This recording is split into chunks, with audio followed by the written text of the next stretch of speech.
I'm Clyde and this is my shop. Today we're going to spend way too much time, money, and effort putting together this 350 engine.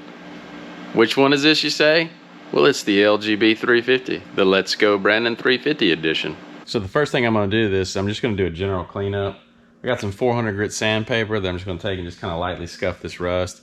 And I'm going to use some brake cleaner to kind of get some of this, whatever this shipping oil garbage is that they put on it to, well, it's lost everything now.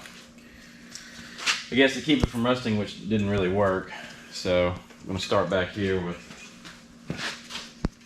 the front cant bearing. Had some sort of something on it that I had to take and kind of clean off. It looked like it had some crud on it that just generally just kind of dried on it. It's kind of naive to think that a machine surface is going to ship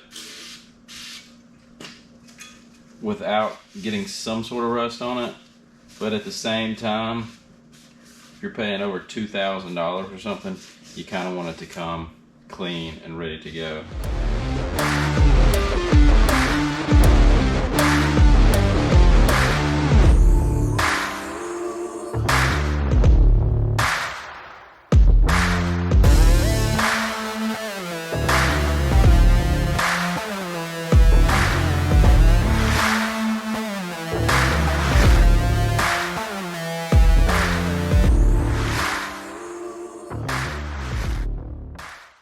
Got some DOM tubing and I'm just gonna tap the old gear on here.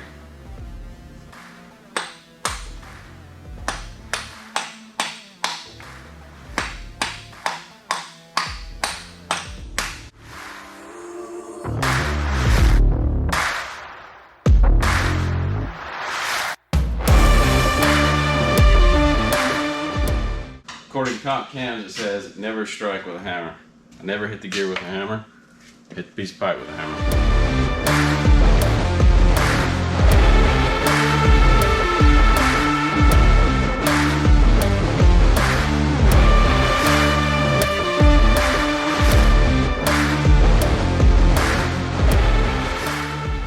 Didn't want to go through the last one, so I took my finger and stuck it up through one of the lifter boards and kind of lifted up on it, and it slid right in. So, success there. Today we're going to work on installing the cylinder heads on the ZZ350 short block. I bought a set of Summit Racing Vortec cylinder heads. They've got 194 intakes, and I believe it's 1.6 on the exhaust. I have to look exactly to see the exact specs on it. I don't remember right offhand. But that's what we've got for today. They're the Vortec style. They're branded by Summit, but I'm pretty sure they're made by Dart, because on the end of the cylinder head there's another part number that's engraved on there, that if you type that into the interwebs, it pulls up a Dart cylinder head. So it's a 175 intake runner, and it's got a set of comp 981-16, which is for the 16 valve springs, set of valve springs on it with the appropriate locks and all. So we'll go ahead and pull this out and start getting it ready to install on the block. I am going to check the piston to valve clearance, so I'll end up having to pull the current valve springs off of the number 1 cylinder and install my checking springs that I've got, and then I'll put some clay on top of the piston, because it does have flat top pistons in it, and I've got a more duration than stock cam, so I'm just going to check to make sure that everything jives just right, and then just slide the box up and let stuff fall out.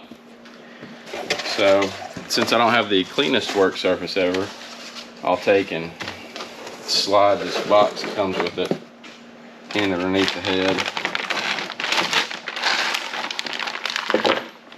and just slide everything down, knocking stuff over as we go.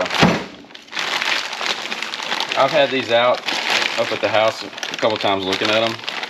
They look pretty good. They actually came in really clean. We're going to turn it over where I can get the valve spring compressor on it, and then we'll pull these two off of numero uno. Actually, numero uno will be up here, and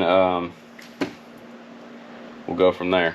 So I just wanted to take a moment and let you know what's going on here. Got one cylinder head installed, did some checking and push rod valve, push rod length checking, and the stock ones I've got are too short. So I actually had another set that's just a shade too long, but I'm gonna run them anyways.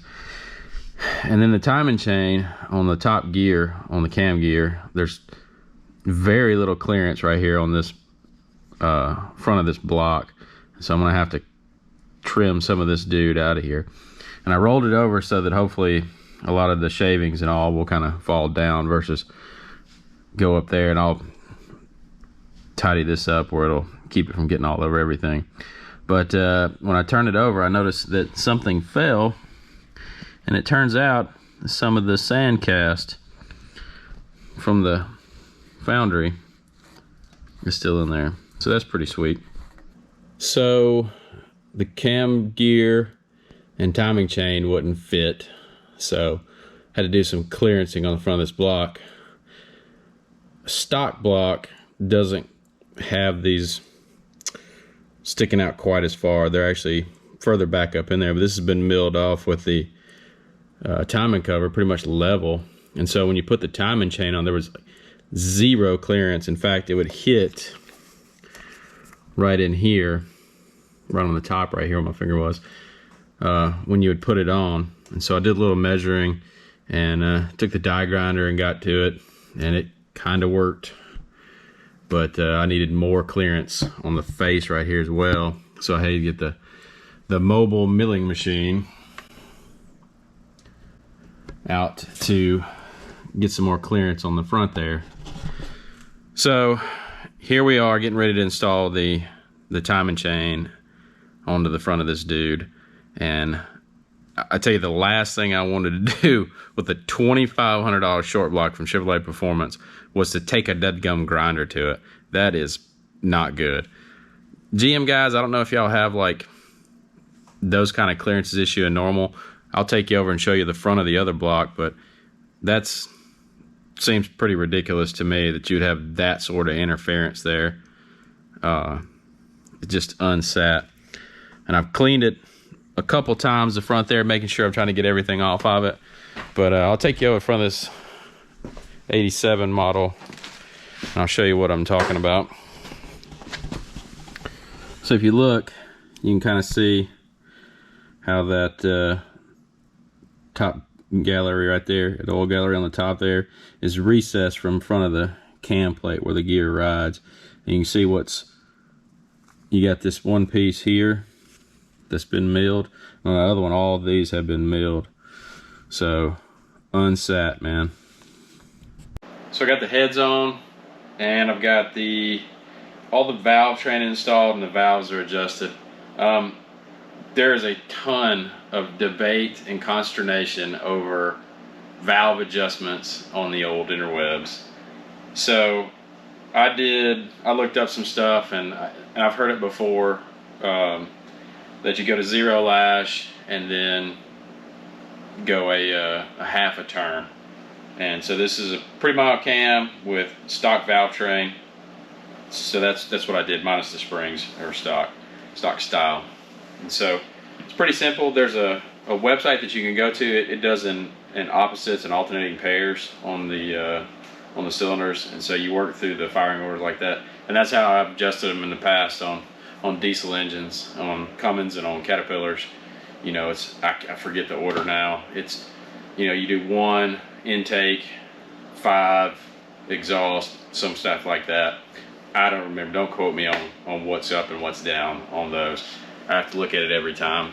I don't remember firing orders. I don't remember torque specs, and I don't remember who's up and who's down when it comes to pistons.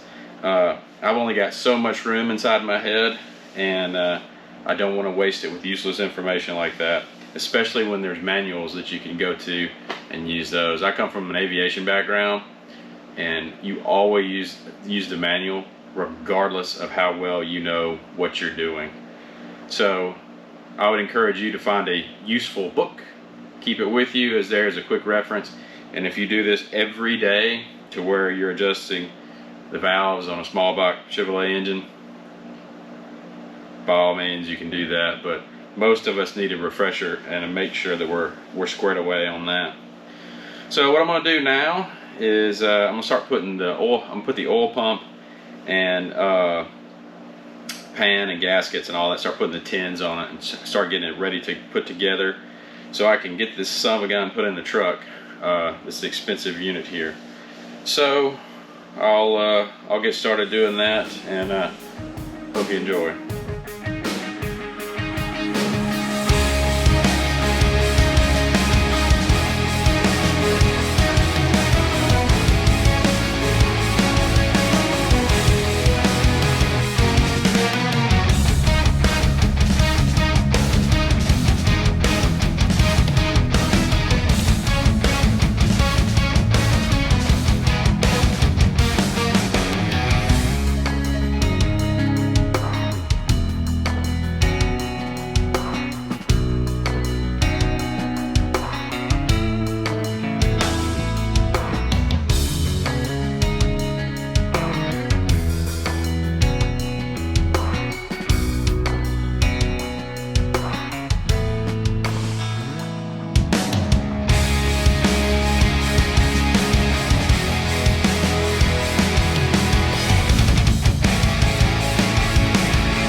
So the LGB 350 is finally mostly partially assembled.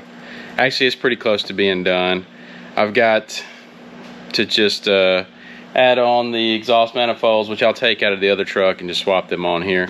I'm not doing headers on it at this point. It's too much money, and headers kind of annoy me because they're hot, loud, and a pain in the butt, and they tend to leak a lot. So do manifolds, and still need some spark plugs and flex plate and all that kind of jazz to kind of top it off. And really and truly, I need some break-in oil in this, and I've ordered some.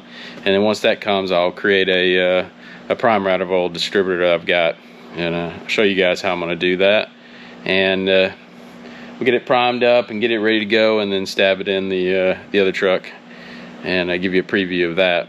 But I tallied up the total cost on this engine, and it came out to be 45.6 billion wands. And let me tell you something, that's a lot of dead gum wands.